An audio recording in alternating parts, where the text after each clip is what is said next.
Welcome to Innovation Pulse, your quick, no-nonsense update on the latest in clean tech and EVs. First, we will cover the latest news. Tesla aims to accelerate its self-driving program in Austin, Cadillac's Lyriq attracts new customers, and Agrivoltaics boosts both agriculture and solar energy. After this, we will dive deep into the efficiency and environmental impact of electric vehicles, even when powered by less than ideal energy sources. Stay tuned. Tesla's head of self-driving, Ashok Ellaswamy, admitted that their autonomous program is a few years behind Waymo. Despite this, he believes Tesla's cost advantages will enable faster scaling.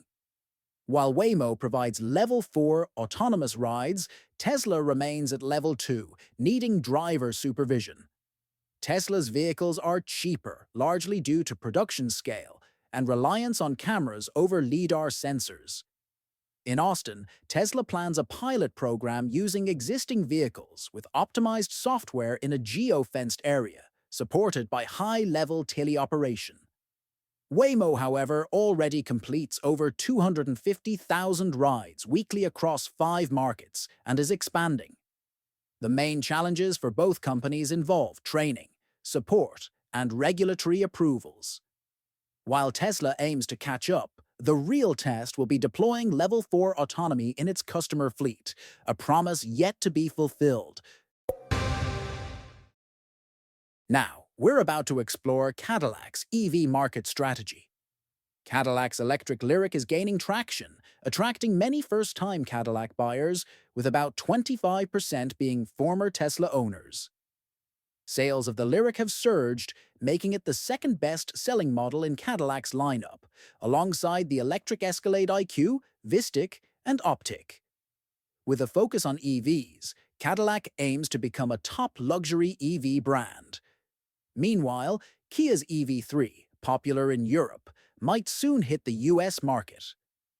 Praised for its design and safety, it offers a range of up to 375 miles and is affordable, starting at around $43,790 in the UK.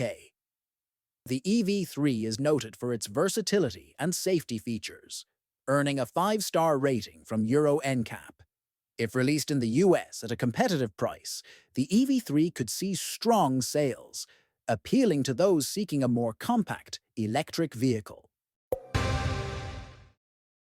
Agrivoltaics, combining agriculture and solar energy, benefits farmers, sheep, and local governments. Farmers receive extra income by leasing land for solar panels, while sheep thrive under these structures, enjoying cooler environments and improved wool quality. Studies show sheep grazing beneath solar panels enhance soil health, increase biodiversity, and support a stable ecosystem. In Australia and Pennsylvania, research found that solar farms with grazing sheep have better soil conditions and improved pasture health.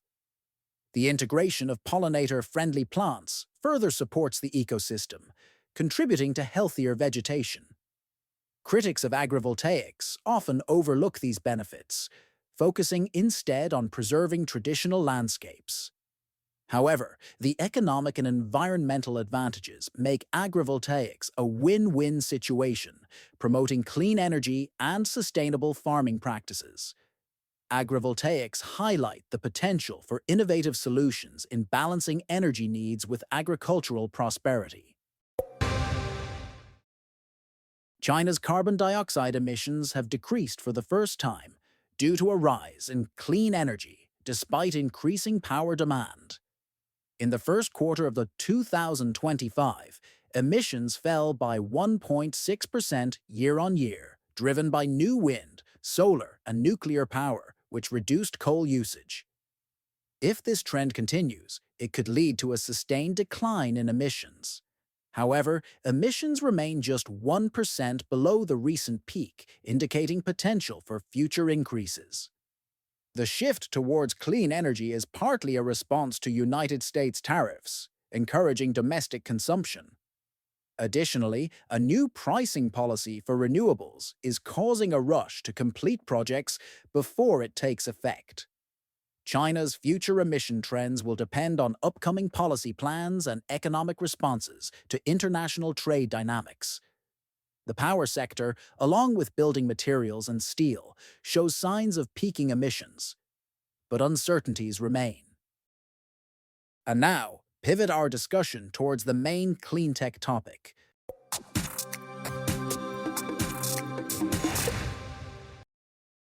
All right, everybody, welcome back to Innovation Pulse. I'm Donna, and we've got another fascinating deep dive for you today. You know how sometimes you hear something that sounds logical on the surface, but when you really dig into the numbers, it completely falls apart? Oh, absolutely, Donna. I'm Yakov, and today we're tackling one of those classic misconceptions that just won't die. You've probably heard it from that one uncle at Thanksgiving, or maybe even from Jeremy Clarkson himself. The idea that electric cars don't actually save any energy because, hey, the electricity has to come from somewhere, right? Right. And Clarkson, bless his petrol-loving heart, has been pretty vocal about this.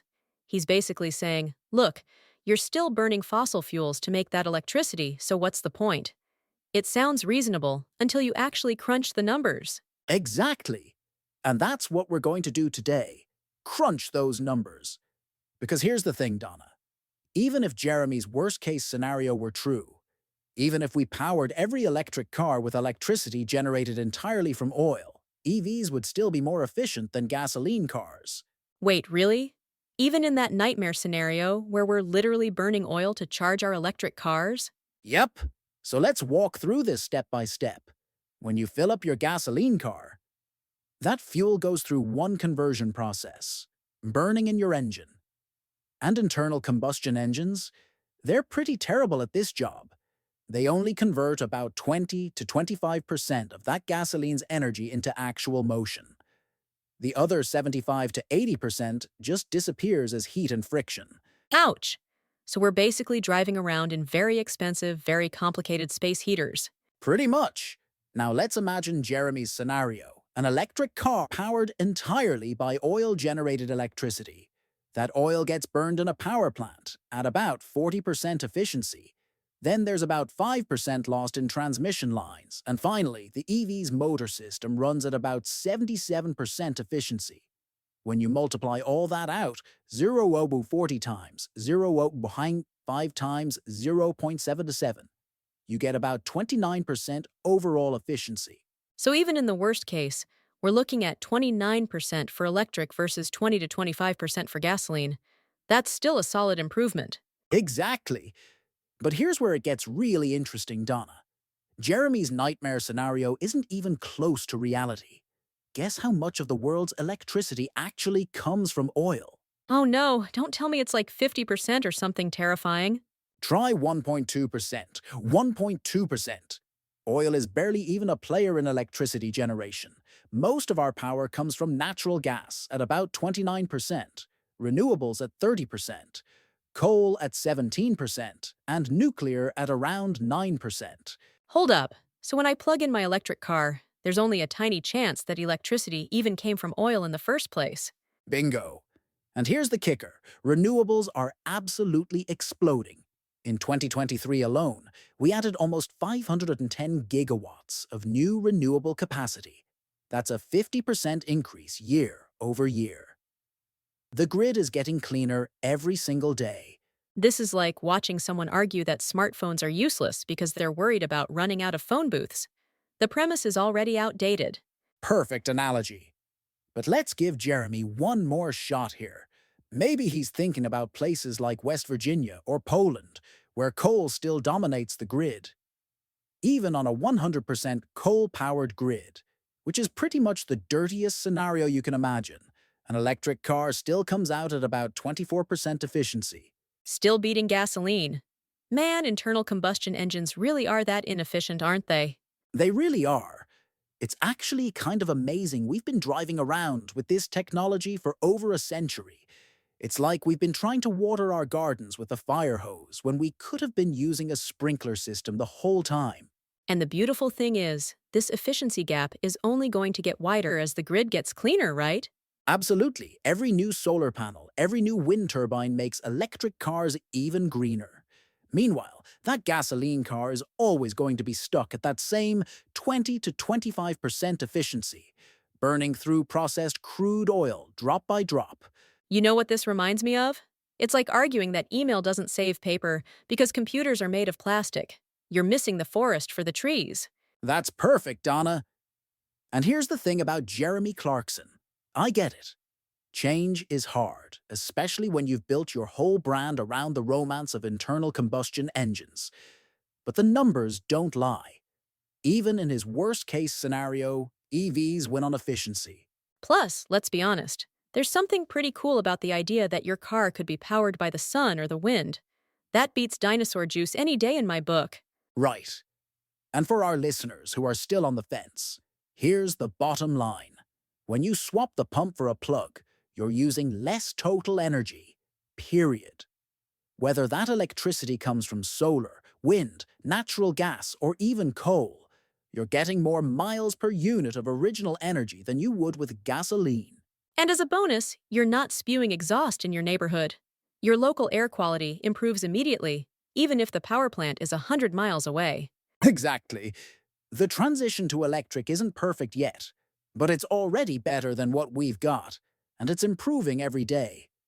Meanwhile, gasoline cars have pretty much hit their efficiency ceiling. So maybe it's time for Jeremy to trade in that V8 roar for the whisper-quiet acceleration of an electric motor. Though knowing him, he'd probably complain that it's too quiet. Ha! He'd probably want them to add fake engine sounds. But seriously, folks, the math is clear. Electric vehicles are more efficient today. They'll be even more efficient tomorrow. And the only way this trend goes, it is up. And that's the kind of innovation that gets us excited here on Innovation Pulse. Sometimes the most revolutionary changes happen quietly, 1 percentage point of efficiency at a time. Couldn't have said it better myself. So next time someone tells you electric cars don't save energy, you can confidently tell them the numbers say otherwise. Even in the worst-case scenarios they can dream up. Thanks for tuning in, everyone. Keep questioning those assumptions, keep digging into the data, and keep pushing for that better tomorrow. Until next time, this is Donna. And Yakov, signing off from Innovation Pulse. Drive electric, think electric, and remember, efficiency is the ultimate innovation.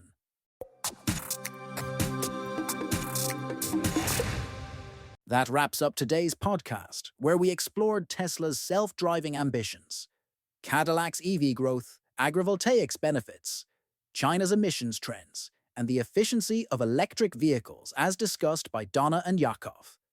Don't forget to like, subscribe, and share this episode with your friends and colleagues so they can also stay updated on the latest news and gain powerful insights. Stay tuned for more updates.